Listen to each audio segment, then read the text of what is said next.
Va a continuar la charla con la disertación del doctor Roberto Castaño, médico especialista en ginecología, profesor adjunto de ginecología de la Universidad de Buenos Aires, presidente de la Sociedad Argentina de Mastología, vicepresidente de SOGIVA, expresidente de la Sociedad Argentina de Patología del Tracto Genital Inferior y Colposcopía y jefe de servicio de ginecología del Hospital Alemán. Es un placer estar en Bariloche, siempre es lindo venir a Bariloche, y además no dejo de resaltar lo que enfatizó el doctor Garelo. Son muy importantes las jornadas en el interior, porque es la forma que, es la obligación que tiene FASGO de llegar a todos ustedes, de alguna manera actualizando los conocimientos en las distintas regiones del país.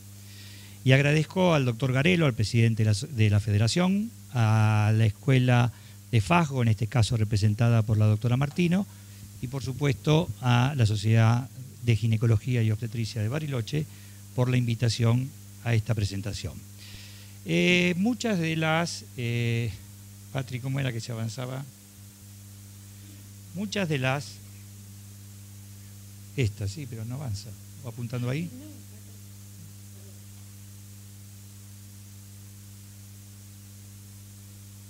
¿Qué pasó?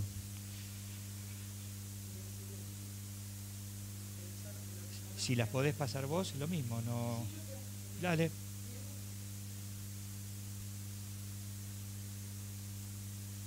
Yo uso el puntero y vos me pasás las diapositivas. Dale, seguí. La próxima, dale. Muchos de los temas... Cuando digas, dale. Ahí va. Muchos de los temas que la doctora Cingolani acaba de comentar, algunas de esas cosas las iremos repitiendo, iremos viendo, porque hacen la cuestión de cómo surge el tema de la vacuna. Y antes que hablar de las distintas vacunas, saben que hay 2 vacunas en plaza, es importante que tengamos presente y que ustedes conozcan que yo no tengo ningún conflicto de interés con ninguno de los 2 laboratorios que actualmente tienen o comercializan las vacunas. Como no tengo ningún conflicto de interés, lo que les voy a decir es una opinión absolutamente personal y demostrable, y les voy a ir contando cómo aparecieron las vacunas y el estado actual de las vacunas y la indicación de las vacunas. Y así como les digo eso, creo que no nos hemos dado cuenta del impacto que la vacuna tiene porque somos contemporáneos de la vacuna. Eso es lo que realmente ha hecho que jerarquicemos la vacuna y que en la República Argentina se haya discutido. Es la primera vacuna contra un cáncer determinado específicamente. Entonces usted me dice, bueno, ¿y la vacuna para la hepatitis B? Podés hacer un hepatocarcinoma sin hepatitis B, pero no podés hacer cáncer de cuello sin HPV. Después podemos discutir si es cara, si es barata, si la damos a todo el mundo, a los 50 años, a los 60 años, a los 80 años o a los 9. Eso es otro tema. Si cambiamos la vacuna, si cambiamos el esquema, pero lo que no nos tenemos que tener, por lo menos no debemos olvidar, la importancia trascendental que tuvo la vacuna. Y algo dijo Patricia recién de que es una entidad del subdesarrollo. Y estas cifras por ahí no les dicen mucho a ustedes, y no les dicen mucho porque si yo les digo hay 500.000 casos nuevos por año y 270.000 muertes por año, no es demasiado significativo. Pero el 80% de esas muertes son en los países de subdesarrollo. Y cuando esos 500.000 y 270.000 casos uno los distribuye dentro del mapa, fíjense que en número bruto la cantidad de muerte o la cantidad de casos nuevos y la cantidad de muertes por año de Sudamérica o de América Latina prácticamente son idénticas a América del Norte más Europa Occidental. Tengan ustedes presente la diferencia en la densidad demográfica de Europa, América del Norte versus América Latina. Y estamos prácticamente en el mismo número de casos brutos por año de muertes por cáncer de cuello de útero. Y la República Argentina es un país donde son varios países dentro de uno, porque si analizamos que hay esta incidencia, a mí no me dice nada. Si yo digo que tengo 1.600 muertes anuales, tampoco me dice nada, pero miren esto, la mortalidad de Buenos Aires es prácticamente la mortalidad de un país europeo. Y la mortalidad de Formosa es la mortalidad de un país africano. Y eso es lo que pasa en la República Argentina. Es decir, Salta, Jujuy, Formosa, Santiago del Estero, las mujeres no se mueren de cáncer de mama porque se mueren antes del cáncer de cuello de útero. ¿Y qué ocurre con esto? Básicamente, sin HPV no hay cáncer de cuello. En el 99% o más de los casos, es difícil hablar del 100% en medicina, tiene que estar el ADN del HPV. Es decir, que sin HPV no hay cáncer de cuello. Ahora, claro, también es cierto que tenemos que bajar un poco la paranoia que apareció hace unos años en la revista Para Ti: si tengo HPV me voy a morir de cáncer de cuello. Lo más probable que la infección por HPV no tenga más trascendencia que un resfrío.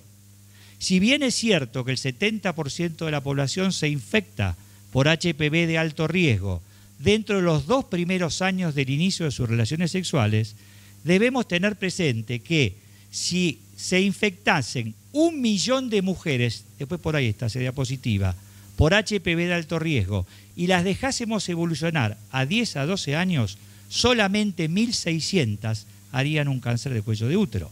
Solo que en número bruto eso es significativo. Es decir, sin HPV no hago cáncer. Necesito una serie de cofactores que recién lo mencionó la doctora Cingolani. La precocidad en el inicio de las relaciones sexuales, el alto número de embarazos. El tabaco per se tiene un efecto oncogénico sobre el moco cervical, el uso prolongado de anticonceptivos y las enfermedades de transmisión sexual. ¿Y qué HPV? Hay 2 que se llevan todos los premios, eso lo saben muy bien. El 16 y el 18 se llevan el 70% por lo menos del cáncer de cuello de útero del mundo. En algún momento decíamos que el adenocarcinoma no. El adenocarcinoma tiene la misma epidemiología. El 75% de los adenocarcinomas del mundo responden a 16 y 18. Y eso también lo vieron. Aquellos que les gustan los riesgos epidemiológicos en oncología, si tenés una hepatitis B, tu riesgo relativo para hacer un cáncer de hígado es 50 veces más. Si sos un fumador, tu riesgo relativo es 10 a 90 veces más. Pero si tenés un HPV 18, tu riesgo es 200, y un HPV 16, tu riesgo es 400 veces más que aquel que no tiene un HPV 16.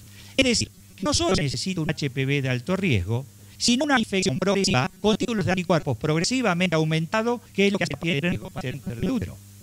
Ahora hablamos de HPV. ¿Qué es HPV? HPV básicamente es un pequeño virus de ADN, donde hay más de 200 tipos de HPV, más de 100 de ellos infectan el aparato genital femenino, y básicamente son 2 cadenas de ADN con una cápsula o cápside.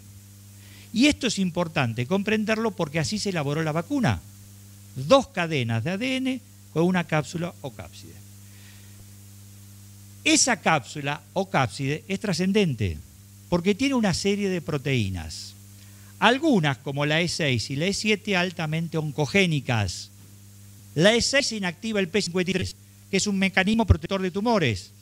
Esto está muy frecuentemente inactivado o modificado en cáncer de mama. La E7 porque mete la célula dentro del ciclo en la fase S, es decir, reproduce el ciclo celular. Pero también tiene algunas proteínas como la L1 y la L2 que son altamente inmunogénicas. ¿Y para qué nos sirvió eso? Porque básicamente las vacunas están constituidas por lo que se llamó VLP o partícula símil viral. Es decir, la vacuna está armada o está constituida por un antígeno, que es esa proteína L1, es decir, una de esas proteínas inmunogénicas, más un adyuvante que en las 2 vacunas se emplaza, es una sal de aluminio. Solo que una de ellas, Cervarix, del laboratorio Glaxo, la otra es Gardasil, del laboratorio Merck, la vacuna Cervarix a esa sal de aluminio le agregó dentro de ese adyuvante un fosfolípido obtenido de una pseudomona. Eso es lo que ellos argumentaron como que aumentaba la respuesta inmunogénica fundamentalmente en su experimentación en la vacuna para la hepatitis. Pero, en síntesis, las 2 vacunas o VLP no son ni a virus muerto ni a virus atenuado. Es un antígeno, el L1, con un adyuvante. Adyuvante que es sal de aluminio en ambos, en otra un agregado de un fosfolípido. Es muy difícil armar una vacuna contra todos los tipos de HPV que vinculan el cáncer de cuello. Es decir, si tomo en cuenta el 16, 18, 45, 31, 33, etcétera, etcétera, etcétera. Incluyo todo esto, llego con suerte al 89%. Es decir, tengo más de un 10% de cánceres de cuello que no puedo involucrar dentro de una vacuna. Y además tenemos la dificultad de que esto también puede cambiar un registro epidemiológico en el mundo. Fíjense que el tercero en el mundo, perdónenme, el tercero en el mundo modifica. Siempre 16 y 18 se llevan todos los premios. Pero fíjense que en todo el mundo el tercero es el 45, en África el 45, en Asia el 58, en Europa el 33, en Norteamérica y Australia y Sudamérica el 31. Es decir, el tercero epidemiológicamente cambia. Y esto también puede ser un impacto que habrá que contemplar a futuro en lo que pueda llegar a pasar. Esto es lo que les dije. El cáncer de cuello es una infección poco común, o es una resultante, perdón, poco común, de una infección muy común. De 1 millón de mujeres que se infecta por HPV de alto riesgo, 1.600 van a ser un cáncer de cuello. Y en 10 a 12 años. Es cierto que usted me dice, bueno, ¿en qué cumpleaños estamos? No lo sé. Pero en 10 a 12 años habla de mucha desidia. El doctor dijo que yo había sido presidente de la Sociedad de Patología Cervical, y es cierto. Y también la doctora Cingolani dijo que cada muerte es un precio que paga cada gobierno. Y habiendo sido presidente de la Sociedad de Patología Cervical, debo reconocer que las 2 personas que más impacto tuvieron en concientización de cáncer de cuello del útero en el mundo fueron, en Argentina, perdón, fueron 2 mujeres y ninguna de las 2 médicas. Eva Perón, que se murió de un cáncer de cuello, y Tita Merelo con hacerte un pap muchacha. Las sociedades científicas no hemos llegado a lograr una concientización de nuestros gobiernos. Y esto también lo hablaron. Sabemos que hay una inmunidad mediada por anticuerpos, sabemos que hay una inmunidad mediada por células y linfocitos T, pero también tenemos una cosa que es muy presente. La infección natural, y también lo dijo Patricia, genera una respuesta muy pobre. ¿Por qué? Porque es una infección superficial, porque no hay viremia, porque no hay lisis, porque no hay pasaje a la sangre de citoquinas, es decir, no hay una respuesta de una manera inmunológica. Potencialmente, como conceptualmente surgen todas las vacunas, Patricia, esto me está volviendo loco, conceptualmente, ¿cómo surge la vacuna? Bueno, si la infección natural no genera una respuesta inmune o no genera una memoria inmunológica, conceptualmente la vacuna debería ser inmunogénica, porque es el pasaje de esos VLP directamente al torrente circulatorio de los ganglios linfáticos. Es decir, una rápida y frecuente presentación de antígenos con una buena respuesta de anticuerpos. Eso es el principio básico inmunológico de cualquier vacuna. Y así hicieron. Esto es una experiencia de Guanacaste, en Costa Rica, donde demostraron que las pacientes infectadas por HPV tenían la misma cantidad en títulos de anticuerpos que la paciente no infectada por HPV. Traducido al castellano, la infección por HPV no nos inmuniza. Entonces, ¿qué tenemos para prevenir el cáncer de cuello? Educación en salud, programas de screening. Educación en salud funciona como todas las cosas de la educación en la Argentina. ¿Cómo puede funcionar? Muy mal. Los programas de screening básicamente son el Papa Nicolau. ¿Y cómo funciona en la Argentina? Muy mal. Horrendamente mal. ¿Y por qué horrendamente mal? Ustedes fíjense qué interesante lo que lograron los europeos. Fíjense el descenso del cáncer de cuello de útero en medida que aumenta la cobertura de las mujeres inglesas al screening de Papa Nicolau. Cuando el 85% para arriba de las mujeres inglesas estaba en screening de PAP, prácticamente no tienen cáncer de cuello de útero, solamente con PAP. ¿Ustedes saben cuántas son las mujeres que están en screening, y esto dicho por el Ministerio de Salud, de PAP en la República Argentina? No llega al 20%. ¿Saben cuántas son las que se hicieron un PAP en su vida? No llega al 50%. Es por eso que tenemos un verdadero problema social con el cáncer de cuello de útero. Fíjense en Chile, uno de los países de Sudamérica que mejor control a la población general le ha hecho con Papa Nicolau. Ahora bien, ¿qué pasa en la República Argentina? En los últimos 40 años no modificamos ni una hora la mortalidad por cáncer de cuello. Eso es lo que nos tiene que dar realmente preocupación. Fíjense, hasta el año 1999, y fíjense la secuencia. Y esto es del Ministerio de Salud, ¿eh? Y fíjense, del año 1980 al 2005. En los últimos 40 años no hemos logrado reducir mortalidad ni incidencia de cáncer de cuello de útero. Eso realmente debe preocuparnos. Entonces, a una educación en salud deficiente, a un programa de screening que no se cumple, la vacuna es la tercera pata que puede sostener esto. Sobre todo en países como el nuestro. Y les vuelvo a repetir, nadie viene a vender vacuna, ni mucho menos. Conceptualmente y muy rápidamente, porque el tiempo acota, les voy a contar qué pasó con las vacunas y cómo se desarrollaron. Ustedes saben que cualquier programa de investigación tiene estudios fase 2 y fase 3. Es decir, fase 2 son los estudios en condiciones ideales. Vacunamos a aquellas mujeres en condiciones seleccionadas. Y fase 3 son la población en sucio. Si vacunamos a la población general. De la vacuna monovalente, que no está en el comercio, no vamos a hablar. Existió la vacuna monovalente de Laura Kuski, hubo una experiencia, después si quieren lo comentamos. Pero hablamos de la vacuna Cervarix para HPV 16-18. Estudio fase 2. Fíjense, es decir, mujeres en condiciones ideales. Es decir, cero negativas, no embarazadas, PAP normal, menos de 5 parejas sexuales. Obviamente no juntas, sino simultáneas. La mitad se vacuna, la mitad placebo.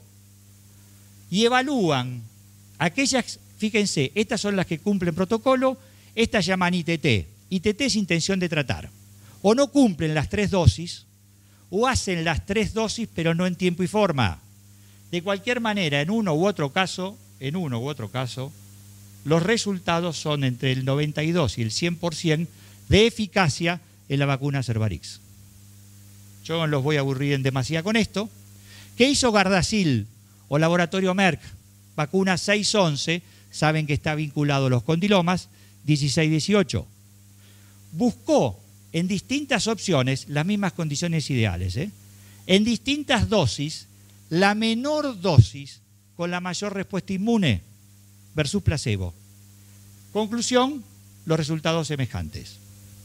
Es decir, la vacuna de Laura Kuski, que no se las voy a mencionar, la vacuna de Luisa Villa y la vacuna de Diane Harper. La de Luisa Villa es la vacuna 611-16-18. La de Diane Harper es la 16-18. Pero las 3 vacunas mostraron eficacia en fase 2, 100%. Eficacia parasil, 100%. Cero conversión, 100%. Titulación de anticuerpo, entre 11 y 26 veces la titulación de anticuerpos de la infección natural. Eso mostraron las distintas vacunas en pruebas fase 2. Eso llevó a Diane Harper a prolongar el estudio de seguimiento a 4.5 años, que involucró 800 mujeres, y a las 4.5 años tenía una eficacia del 100% en el zinc vinculable a 16 y 18.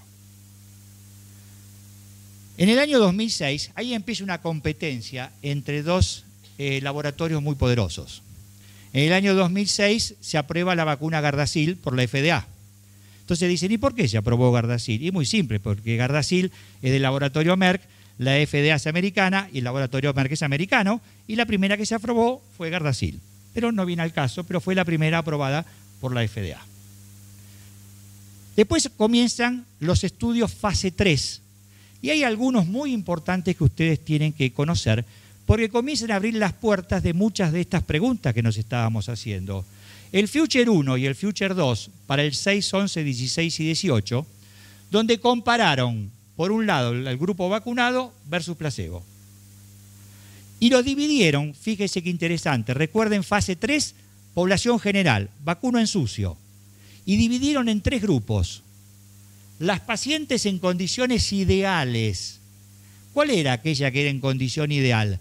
La que tenía 0 negatividad al inicio y PCR negativa en vagina al inicio y 0 negatividad y PCR negativa al mes.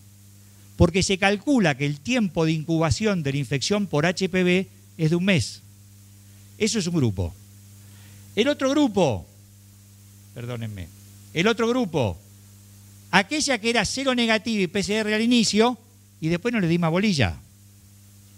Y el tercer grupo, aquella que vacuné independientemente de serología y PCR. Es decir, la verdadera población o vacunación en sucio. ¿Y qué pasó? Lo que era de prevenirse. Las pacientes en condiciones ideales en fase 3 tienen un 100% de eficacia para lesiones vinculables a los HPV incluidos en las vacunas. Y el resto de la población en sucio, este es el beneficio que obtiene. Después podemos discutir, ver si tengo plata, no tengo plata, converso con el médico, veo la edad, veo cómo me cuido, me hago Papa Nicolau, pero el beneficio potencial global para la población general vinculada o vacunada al HPV es esto. Alrededor del 70 al 80%. Después podemos discutir cada caso en cuestión. El Future 2, algo semejante, no los voy a aburrir en demasía, los resultados fueron semejantes. Y el estudio Patricia, para el HPV 16 y 18, cuyo endpoint era evaluar sin 2, y demostró una eficacia parecida del 91% y 90%. Pero la vacuna Cervarix, en este estudio Patricia, comienza a hablar de algo muy interesante. Comienza a haber protección cruzada contra el HPV 45 y el 31. Y eso porque el HPV 31, que recuerdan era el tercero y cuarto o cuarto y tercero, según el aspecto del mundo que no paremos, el HPV 31 está emparentado filogenéticamente con el 16 y el 45 emparentado filogenéticamente con el 18. Y ahí empieza un conflicto importantísimo entre 2 laboratorios. Y les vuelvo a repetir, no tengo la camiseta puesta de ninguno y por lo tanto lo puedo llegar a decir. ¿Y por qué comienza esto? Fíjense, Cervarix, eficacia para el HPV 45, 88%, para el 31, 54%. Entonces Cervarix comienza a decir, yo no soy la bivalente, yo soy la cuatrivalente porque yo protejo contra 4 virus oncogénicos. Bien. Y hacen algo muy interesante, muy interesante. Demuestran, primero esto es lo que decía del efecto protector sobre el 45 y 31, y comienzan a ver algo que también dijo Patricia. Dijo, señores, el verdadero efecto de la vacuna está en los llamados anticuerpos neutralizantes. Y los anticuerpos neutralizantes no son los que están en sangre, son los que están en la mucosa vaginal. Y dijo, bueno, veamos qué pasó. Estos son los anticuerpos en sangre, en mucosa cervical, 16 y 18 para Cervarix. Y vieron la correlación en sangre y vagina de anticuerpos 16 y 18. Y esto tiene una engaña pichanga. ¿Y por qué tiene una engaña pichanga? Porque ellos sabían que al año y medio 2 de vacunada con Gardasil, la titulación de anticuerpos para 18 bajó casi a igual a la paciente no infectada. ¿Se comprende? Bien. Si yo soy Juan Cervarix, le digo, la mía protege contra 16 y 18 en un 100% y miren titulación de anticuerpos en sangre y en vagina. Ahora, si yo me llamo Pepe Gardasil, digo, es cierto, mi serología para 18 bajó casi a la no infectada, pero los resultados a 8 y 10 años me están mostrando el mismo beneficio. ¿Quién me va a decir a mí que desde el punto de vista inmunológico no me alcance la memoria o la respuesta para realmente prevenir, y de hecho así es, las infecciones por zinc vinculados al 18? Pero hay algo que es claro, para el 16 y 18 las dos son igualmente efectivas en casi siempre. extrema que probablemente baja titulación del cuerpo 18 de la vacuna Gardasil hace que la vacuna Gardasil no proteja contra el 45. Si yo soy Cervarix, voy a decir, vacunate con la mía, porque protege contra el 16, el 18, el 31 y el 45. Si yo soy Gardasil, voy a decir, vacunate con la mía, contra el 16, 18, 31, y los condilomas, ¿quién se los quiere llevar? Bueno, ese es un tema que tienen que discutir con el paciente. No que hay una vacuna mejor que la otra, porque eso es difícil poder evaluarlo. Muy brevemente, como han visto, fíjense, después podemos discutir hasta qué edad se vacuna. Claramente la paciente que se beneficia, 100% es la niñita virgen, de 9 a 11 años. El resto lo conversamos. Pero también es cierto que esta es la duración de anticuerpos. Fíjense en las pacientes de 15 a 25 años, la respuesta de anticuerpos a la vacuna, y esta es la paciente de 46 a 55, es decir, 16 veces más que la infección natural. Ahora, ¿cuál es la ventaja de una mujer de 40 años, de 38 años? También lo puede discutir con su médico. Durante mucho tiempo se cuestionó, ¿tengo 5 minutos? Durante mucho tiempo se cuestionaron los efectos colaterales. En un congreso de patología cervical, es más, si ustedes recuerdan, la vacuna Gardasil estuvo unos meses suspendida en España por unos episodios de Guillain-Barré. Y en un congreso de patología cervical hemos escuchado a un expresidente de la sociedad diciendo que se vacunaba, discúlpenme si hay infectólogos acá, pero esto es absolutamente real, que se vacunaba para la gripe todos los años, pero no vacunaba a su nietita para el HPV, porque tenía efectos colaterales. Estas fueron las experiencias prelicencia en las primeras 9.000 mujeres vacunadas. Esto es el grupo vacunado en los primeros 14 días, esto es el grupo placebo en los primeros 14 días. Casi idéntico. Se argumentaron muchas muertes. Estos son los efectos posteriores a los 14 días. Menos del 0,1%. Se argumentaron muchas muertes y hubo 17 casos de muerte. 10 en el grupo vacunado y 7 en el grupo placebo. Si entramos en un protocolo de investigación, en este caso vacuna, y acepto, y me atropella el colectivo dentro de 10 días, la muerte se atribuye a la vacuna, después se empieza a desglosar. O sea que, por favor, leamos las cosas con cuidado. Cuando se empieza a analizar la cosa, de esas 10 muertes del grupo vacunado, 4 accidentes de tránsito, 2 sepsis, una sobredosis de narcótico, un cáncer de páncreas, una arritmia y un tromboembolismo. Es decir, los americanos tienen muchos defectos, pero son muy estrictos en estas cosas. Y el VAERS, que está regido por la FDA y el CDC, a fin del año 2007, con más de 10 millones de vacunas, la tasa del promedio reportado de efectos colaterales para el VAERS en la vacuna para HPV era de 1.8 por 100.000. No hay un error, cuando el aceptado por el VAERS es de 33 por 100.000. Es nuestro distinguido expresidente tiene que entender que se vacuna para la gripe, que está casi en el 30 por 100.000, y no vacuna a su nietita, que está en el 1.8 por 100.000 de efectos adversos.